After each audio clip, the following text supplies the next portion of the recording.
ইন্না আসহাবাল জান্নাতিল ইয়াওমা ফি শুগুলিন ফাকিহুন। জান্নাতীরা জান্নাতের মধ্যে আনন্দে মাশগুল থাকবে, জান্নাতীরা জান্নাতের মধ্যে আনন্দে মাশগুল থাকবে। আরে জান্নাতীরা যা ইচ্ছে পোষণ করবে তাই হবে। যদি মাছ খেতে চায় মাছ গালের কাছে চলে আসবে, আপেল খেতে চায় আপেল চলে আসবে, শরাব যদি কেউ খেতে চায় শরাব চলে আসবে। এই দুনিয়ার মানুষগুলো এবার মনে হয় মাথার মধ্যে একটু চমকন দিল, হুজুর একটু বুঝে এখন বুঝলাম না। ও দুনিয়ার মানুষ, জান্নাতের মধ্যে আপনি যা চাইবেন তাই, যা চাইবেন তাই, যা ইচ্ছে পোষণ করবেন আল্লাহ পাক আপনার জন্য সঙ্গে সঙ্গে সেটা হাজির করে দেবেন। তবে শুনে নেন, ওই জান্নাতের মধ্যে যেতে গেলে এই দুনিয়ার জিন্দেগিটা আপনাকে কন্ট্রোল করা লাগবে, এই দুনিয়ার জিন্দেগিটা আপনাকে হেফাজতে থাকা লাগবে।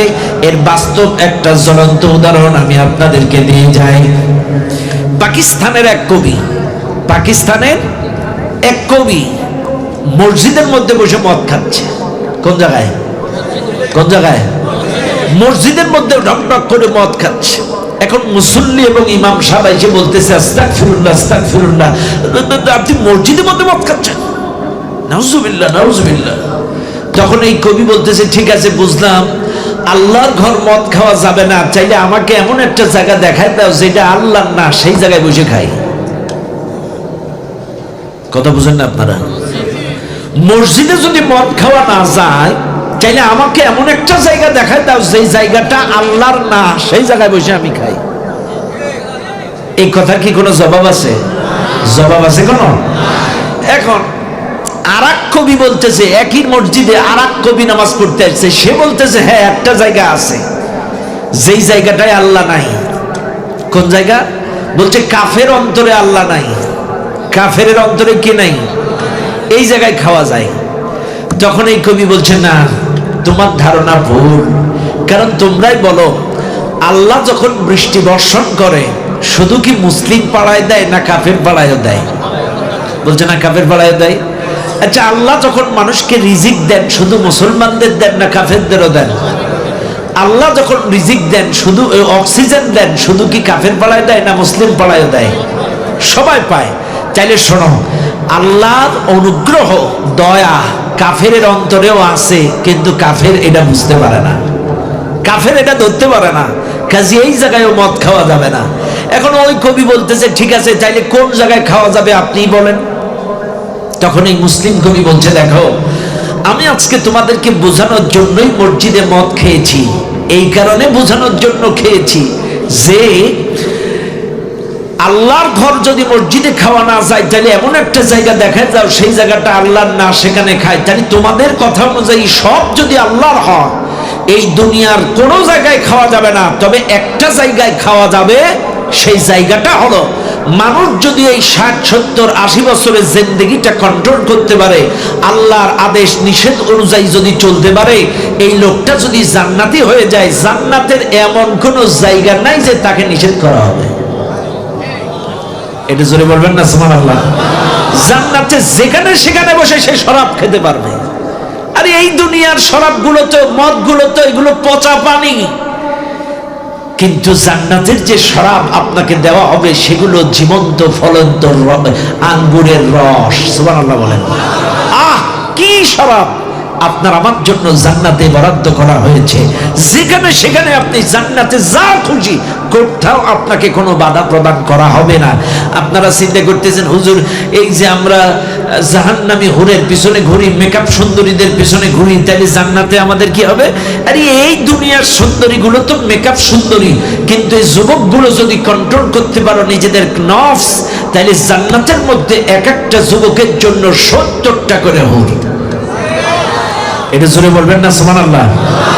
70টা করে হুর এক একটা জান্নাতি বান্দার জন্য, 70টা করে হুর। বাইরে একটু ভালো করে খেয়াল করে শোনেন, এই দুনিয়ার সূর্যের আলো মানুষের ঘরের কোনায় কোনায় আলো পৌঁছাইতে পারে না, কিন্তু যদি কোনো একটা হুর, 70টা হুরের কোনো একটা হুর যদি আকাশের ছিদ্রপথ দিয়ে দুনিয়ায় এই কনিষ্ঠ আঙ্গুলটা বাইর করে দিত, চাইলে এই দুনিয়ার মানুষের ঘরের কোনায় কোনায় কোনায় কোনায় ঘরে ঘরে সব আলোয় আলোকিত হয়ে যেত। এত সুন্দর হবে জান্নাতি হুর, 70টা করে হুর এক একটা বান্দার জন্য। হ্যাঁ, তবে হুর পাইতে গেলে শর্ত দুইটা। কয়টা শর্ত? এই যুবকেরা শুনে নাও, কয়টা শর্ত? কুল্লিল মুমিনিনা ইয়াগুদ্দু মিন আবসারিহিম ওয়া ইয়াহফাযু ফুরুজাহুম। আল্লাহ পাক বলেন, নবীজি তুমি মুমিন পুরুষদেরকে বলে দাও তারা যেন চক্ষু নিম্নগামী করে লজ্জা স্থানের হেফাজত করে। এই যুবকগুলো যদি চোখের হেফাজত করতে পারে, এই চোখ দিয়ে বেগানা নারীর দিকে তাকাবে না, এই চোখ দিয়ে বেপর্দা নারীর দিকে তাকাবে না, বেপর্দা বেগানা অশ্লীল নারীর দিকে তাকাবে না, এই চোখ দিয়ে পর্নোগ্রাফি ব্লু ফিল্ম দেখবে না, রিল ভিডিও টিকটক দেখবে না। এই নজরের হেফাজত যদি যুবকগুলো করতে পারে, আর লজ্জা স্থানের হেফাজত যদি করতে পারে, বৈধ জায়গায় ছাড়া যদি ব্যবহার না করে, আল্লাহ পাক বলেন এদের জন্য আমি আল্লাহ 70টা হুরের ব্যবস্থা করে রেখেছি। শুনে নেন দুনিয়ার মানুষ, কথায় কথা বেড়ে যায়। আল্লাহ পাক আদমকে বললেন, আদম জান্নাতের মধ্যে থাকো, খাওয়া দাও, ঘোরাফেরা, কিন্তু খবরদার ওই গাছের কাছে তুমি যাবা না। কিন্তু আল্লাহ পাক যখন এই কথা বললেন, আদম আলাইহিস সালাম ভুলক্রমে যখন গাছের কাছে গেলেন, আল্লাহ পাক আদমকে হাওয়াকে জান্নাত থেকে নামায়া দিলেন। বললাহ বিতু মিনহা জামিআ, আদমকে নামিয়ে দিলেন, হাওয়াকে নামিয়ে দিলেন। জান্নাত থেকে নামিয়ে দেওয়ার পরে জান্নাতের দরজার বাইরে বসে প্রচন্ড কান্নাকাটি আকুতি মিনতি করলেন। এত বেশি কান্নাকাটি আকুতি মিনতি করলেন আদম আলাইহিস সালাম, বিবি হাওয়া। আদম আলাইহিস সালামের কান্না দেখে আল্লাহ পাক ডাক দিয়ে বললেন, আদম আমি তো তোমাকে চিরকালের জন্য বের করে দেই নাই, আমি তো তোমাকে চিরদিনের জন্য জান্নাত থেকে নামিয়ে দেই নাই। আদম তুমি শুনে নাও, যেই জান্নাত থেকে তোমাকে নামায়া দিলাম, এই জান্নাতে যদি পুনরায় আবার ফিরে আসতে চাও, সত্য হলো একটা। জোরে কোন কয়টা? আরো জোরে? জোর হলো না, আরো জোরে। আল্লাহ পাক বলেন, আদম যেই জান্নাত থেকে তোমাকে নামিয়ে দিলাম, এই জান্নাতে যদি আবার আসতে চাও, সত্য একটা। কি শর্ত? ফাইম্মা ইয়াতিয়ান্নাকুম মিন্নি হুদায়া। আদম আমার পক্ষ থেকে একটি হেদায়াত যাবে, আমার পক্ষ থেকে একটি গাইডলাইন যাবে, আমার পক্ষ থেকে একটি মুক্তির সনদ যাবে, আমার পক্ষ থেকে একটি হেদায়াত যাবে, আমার পক্ষ থেকে একটি রাস্তা যাবে, একটি দিক নির্দেশনা যাবে। এই দিক নির্দেশনা অনুযায়ী ব্যক্তি জীবন, পারিবারিক জীবন, সামাজিক জীবন, গোটা জিন্দেগি যদি চালাইতে পারো, আদম আমি আল্লাহ কথা দিলাম, শুধু আদম হাওয়া না, তোমাদের মাধ্যমেই পৃথিবীতে যতগুলি সন্তান আসবে, নাতি পুতা গোষ্ঠী সুদ্ধা, সবাইকে আমি আল্লাহ আবার জান্নাতে ফিরাইয়া নেব। আরো জোরে বলেন সুবহানাল্লাহ। চাইলে আদম আলাইহিস সালামকে শর্ত দিলেন কয়টা? আরো জোরে বলেন। কি শর্ত? কি শর্ত? এই শোনেন, আপনাদেরকে বুঝাই, একটু বোঝেন। খালি আমি মুখস্থ বললাম আর আপনারা বিশ্বাস করলেন তা হবে না, একটু খেয়াল করতে হবে আপনাদেরকে। আদম আলাইহিস সালামের জামানায় কিন্তু কোরআন ছিল না, কথা কন না। আদমের জামানায় কোরআন ছিল? ইব্রাহিমের জামানায় ছিল? ঈসার জামানায় ছিল? মুসার জামানায় ছিল? দাউদ আলাইহিস সালামের জামানায় ছিল? না, অন্যান্য নবীদের জামানায় তো কোরআন ছিল না। হ্যাঁ, তবে আপনি বলবেন হুজুর তাইলে কোরআন হাতে করে ওযু করলেন কেন? হ্যাঁ, তাফসীরের মধ্যে এসেছে ম্যাক্সিমাম অতীতে জাবুর, ইনজিল, তাওরাত, যতগুলি আসমানি কিতাব আল্লাহ অতীতে নাজিল করেছে, প্রত্যেকটা আসমানি কিতাবের ম্যাক্সিমাম কথা ছিল এই কোরআনের শাখা প্রশাখা। এই কোরআনের শাখা প্রশাখা একমাত্র, কেবলমাত্র, শুধুমাত্র আমাদের নবীর কাছে এসেছে মূল কিতাব। আমাদের নবীর কাছে মূল কিতাব, আর অতীতে যতগুলো এসেছে ম্যাক্সিমাম এই কোরআনের শাখা প্রশাখা, ব্যাখ্যা, বিশ্লেষণ। তাইলে শুনে নেন, আল্লাহ পাক কিন্তু স্পষ্টভাবে আদম আলাইহিস সালামকে বলে দিলেন, আদম জান্নাতে যদি ফিরে আসতে চাও, সত্য একটা। ফাইম্মা ইয়াতিয়ান্নাকুম মিন্নি হুদায়া, আমার পক্ষ থেকে একটি হেদায়াত, একটি গাইডলাইন, একটি দিক নির্দেশনা, একটি উপদেশ, একটি রাস্তা, একটি পথ প্রদর্শক তোমাদের কাছে যাবে। এই পথ প্রদর্শক অনুযায়ী যদি চলতে পারো, এই গাইডলাইন অনুযায়ী যদি চলতে পারো, আমি আল্লাহ কথা দিচ্ছি তোমাদেরকে আবার জান্নাতে ফিরাইয়া নেব। এইবার বলেন, এই মাহফিলে যারা আছেন আপনারা সবাই কি জান্নাতে যেতে চান? সবাই চান? দুহাত তুলে দেখান, সবাই চান? এই তোমার সাউন্ড কমে যাচ্ছে, কিন্তু সাউন্ড বাড়াই দিও। জান্নাতে সবাই যেতে চান? এই সাউন্ড বক্স ছেড়ে দিতে হবে, শোনা, সাউন্ড বক্সটা ছেড়ে দিতে হবে। তাইলে জান্নাতে সবাই যেতে চান? হাত নামান, শোনেন আমার কথা। তাহলে জান্নাতে যদি যেতে চান, সত্য একটা, আল্লাহর কোরআন মানতে হবে, কোরআন অনুযায়ী চলতে হবে। কোরআন অনুযায়ী ব্যক্তি জীবন, পারিবারিক জীবন, সামাজিক জীবন, রাজনৈতিক জীবন আপনাকে চলতে হবে। কারণ জান্নাতে যেতে গেলে হুদাল্লিন নাস, হাদা বায়ানুল লিন্নাস, হুদাল্লিল মুত্তাকিন, তিবয়ানান লিকুল্লি শাই। আল্লাহ পাক কোরআনুল কারীমের মধ্যে স্পষ্ট বলছেন, মানব জীবনের এমন কিছু নাই আমি আল্লাহ কোরআনুল কারীমের মধ্যে দেই নাই। মানুষের জীবনে যা দরকার সব কিছু আমি আল্লাহ কিতাবের মধ্যে ঢুকিয়ে দিয়েছি। এই কিতাব অনুযায়ী যদি চলতে পারো, এই কিতাব যদি মানতে পারো, এই কিতাব দিয়ে সমাজ রাষ্ট্র যদি পরিচালনা করতে পারো, আমি আল্লাহ কথা দিচ্ছি আমি তোমাদেরকে আবার জান্নাতে ফিরাইয়া। আচ্ছা, এবার আমার কথার একটা উদাহরণ, একটা জবাব দেন। এই যে এই জায়গায় যে এই যে মাহফিলটা হচ্ছে, এখানে জেনারেটর চলতেছে না? চলতেছে? সবাই বলেন, জেনারেটর চলতেছে?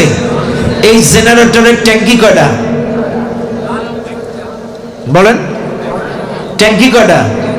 একটা। খেয়াল করবেন কিন্তু ভালো করে, এই জেনারেটরের ট্যাঙ্কি একটা আপনারা বলেছেন, কিন্তু বাস্তবতার ভিত্তিতে জেনারেটরের ট্যাঙ্কি হলো দুইটা। কয়টা বলেন? জেনারেটরের ট্যাঙ্কি হলো দুইটা, একটা হলো তেল, একটা হলো পানি। একটা তেল, একটা পানি। এই জেনারেটর যারা বানাইছে এরা বলে দিছে, কেনার সময় গাইডলাইন একটা নোটবুক দিয়ে দিছে, বলছে তোমরা তেলের ট্যাঙ্কিতে তেল, পানির ট্যাঙ্কিতে পানি। পানি দিলে ইঞ্জিন ঠান্ডা থাকে, তেল দিলে ইঞ্জিন চলে। তাইলে এই জেনারেটরের ইঞ্জিনিয়ার কিন্তু দিক নির্দেশনা দিয়ে দিলেন। এবার বলেন, আপনারা এই এলাকায় এসে চিন্তা করছেন না আমরা ওই স্টাইলে চালাবো না, আমরা তেলের ট্যাঙ্কিতে পানি, পানির ট্যাঙ্কিতে তেল। চলবে না? কেন চলবে না? উলটপালট হয়ে গেছে। হ্যাঁ, খেয়াল করেন কিন্তু, তাহলে তেলের ট্যাঙ্কিতে পানি, পানির ট্যাঙ্কিতে তেল দিলে ইঞ্জিন যদি না চলে, এবার আপনারা বলেন আমার আপনার 3.5 হাত ইঞ্জিনটা বানাইছেন কে? আরো জোরে বলেন কে? আল্লাহ। এবার বলেন আল্লাহর চাইতে কেউ ভালো জানে এই ইঞ্জিনটা কেমনে চলবে? কে ভালো জানে? কে ভালো জানে? আল্লাহ বলছেন হুদাল্লিন নাস, এটাই হিদায়াতের কিতাব। হাদা বায়ানুল লিন্নাস, এটাই তোমাদের জন্য উপদেশ। তুমি ব্যবসা করবা কিভাবে? এখান থেকে উপদেশ নাও। চাকরি করবা কিভাবে? এখান থেকে। বিচার করবা কিভাবে? এখান থেকে। রাজনীতি করবা কিভাবে? এখান থেকে। মানব জীবনের সব কিছু আমি আল্লাহ এই কিতাবের মধ্যে ঢুকিয়ে দিয়েছি। চিৎকার মেরে বলেন সুবহানাল্লাহ। চাইলে মনে রাখবেন, এই 3.5 হাত ইঞ্জিন চালাইতে গেলে কি দিয়ে চালাতে হবে? আরো জোরে বলেন। এখন আমরা তো এই কথা বলছি, আল্লাহর আইন চাই, সৎ লোকের শাসন চাই। আল্লাহর আইন চাই, সৎ লোকের শাসন চাই। এখন আমাদের দেশের অনেক মুসলমানের কলিজায় আগুন ধরে গিয়েছে। এরা বলতেছে হুজুরে মাহফিলের মধ্যে এসব কথা আবার কি?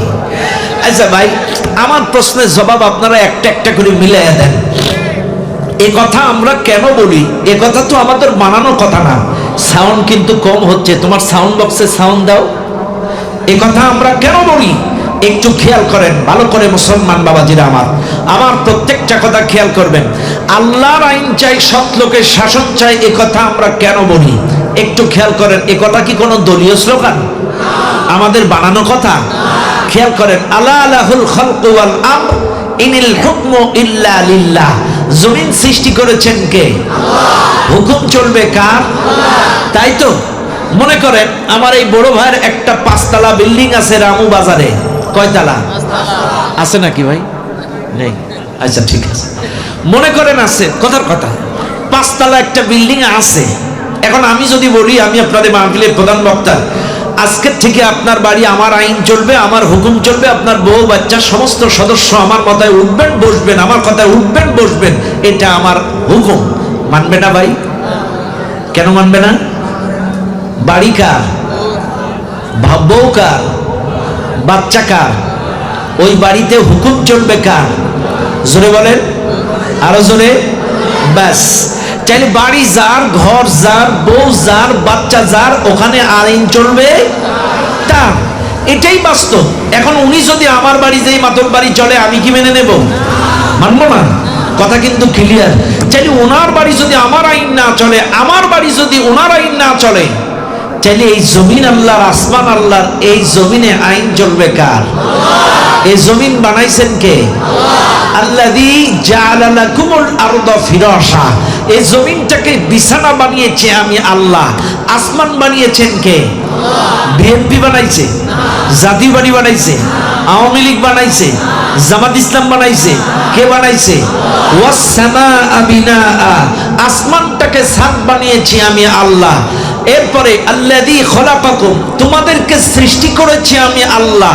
ফাখরাজা বিহি মিনাত সামারাতি রিজকান লাকুম, এই জমিন থেকে ফসলের মাধ্যমে তোমাদের রিজিকের ব্যবস্থাও করি আমি আল্লাহ।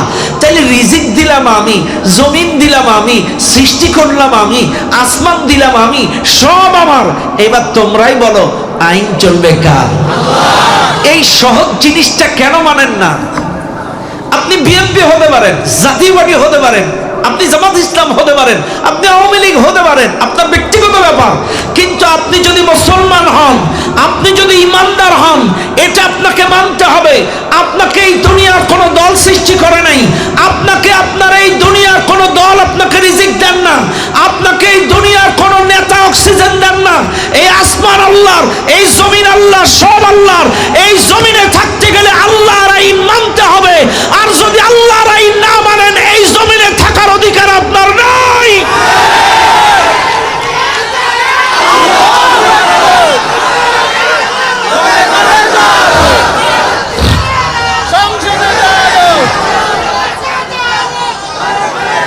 কথা বলেন ঠিক না ঠিক?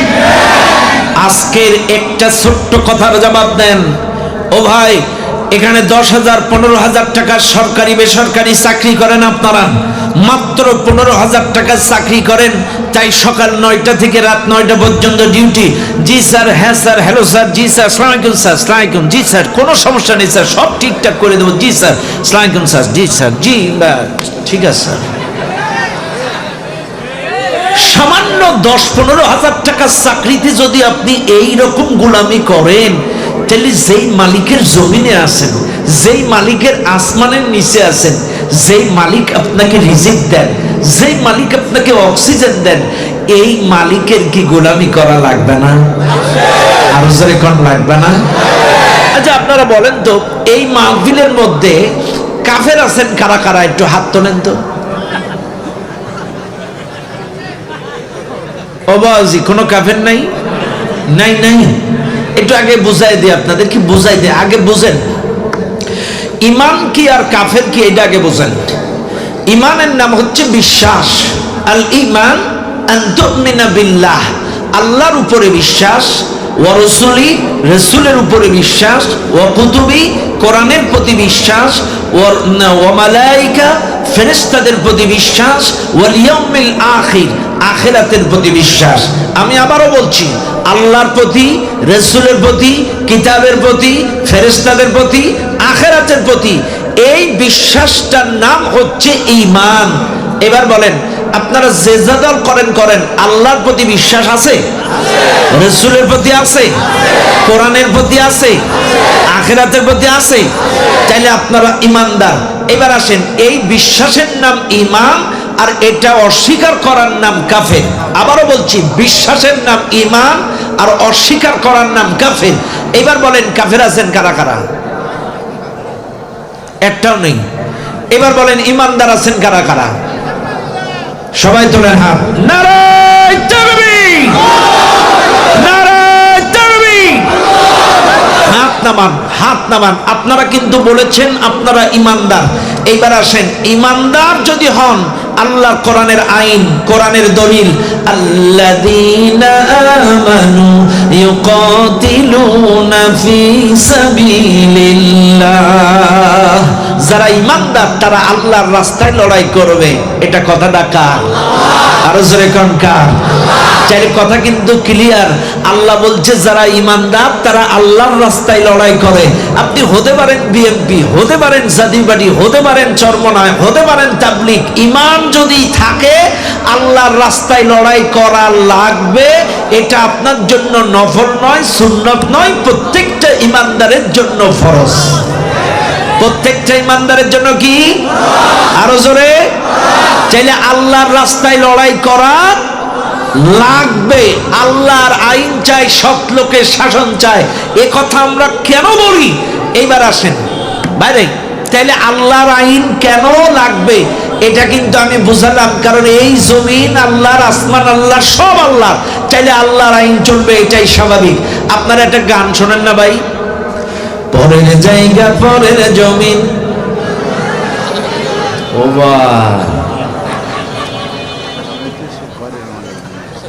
পরের জায়গা পরের জমিন, ঘর বানায় আমি রই, আমি তো সেই ঘরের মালিক নই। আচ্ছা, এই ছোট্ট কথাটা কি কখনো চিন্তা করছেন? পরের জায়গা পরের জমি, ঘর বানায় আমি রই, আমি তো সেই ঘরের মালিক নই। চাইলে ব্যাস কথা তো ক্লিয়ার। এ জমি পরের, ঘর পরের, আমি খালি এখানে ঘর করে আসি, আমি তো এই জমির মালিক না। চাইলে আপনারা যদি জমির মালিক না হন, চাইলে আমার হয়, তোমার হয়, কাছে হয়, কেন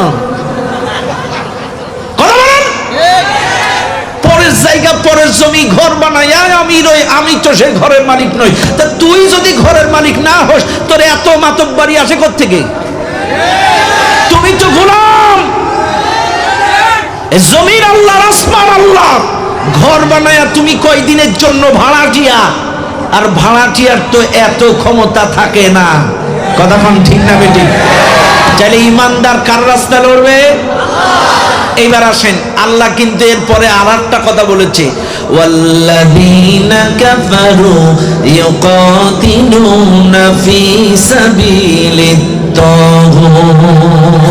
এবার ঠিক আছে, ঠিক আছে, মনে রাখবেন। আল্লাহ বলছেন যারা কাফের তারা তাগুতের রাস্তায় লড়াই করে। এইবার আপনাদের একটু বুঝাই দেই, ইমানদার আল্লাহর রাস্তায় লড়াই করে কোরআনী শাসন প্রতিষ্ঠার জন্য। আর যারা কাফের তারা লড়াই করে মানব রচিত মতাদর্শ কায়েমের জন্য। আবারও বলছি, ইমানদার আল্লাহর কোরআনের আইন কায়েমের জন্য লড়াই করে। আর যারা কাফের তারা মানব রচিত মতাদর্শ, মানব রচিত মতবাদ কায়েমের জন্য লড়াই করে। এটা হলো তাগুতের পথ, আর এই কোরআনটা হলো আল্লাহর পথ। এইবার আসেন, আল্লাহ পাক কিন্তু বলেই দিয়েছেন যে এরা তাগুতের রাস্তায়। এইবার আসেন, তাহলে মানব রচিত মতাদর্শ যদি তাগুতের রাস্তা হয়, মানব রচিত আইন যদি তাগুতের আইন হয়, মানব রচিত মতবাদ যদি তাগুতের মতবাদ হয়, তাইলে আপনারা যারা এই মানব রচিত মতবাদের পক্ষে স্লোগান দেন, এর ভাই, তার ভাই, কসল ভাই, ট্যাবলেট ভাই, আবার এসে জিকির করেন, এগুলো কি কামে লাগবে? কামে লাগবে? একটু সহজভাবে বুঝে নেন আমার কথাটা। আল্লাহ পাক বলছেন নামাজের ব্যাপারে, খেয়াল করেন, ইয়া আইয়ুহাল্লাযীনা আমানু ইযা কুমতুম ইলাস সালাহ ফাগসিলু উজুহাকুম ওয়া আইদিয়াকুম।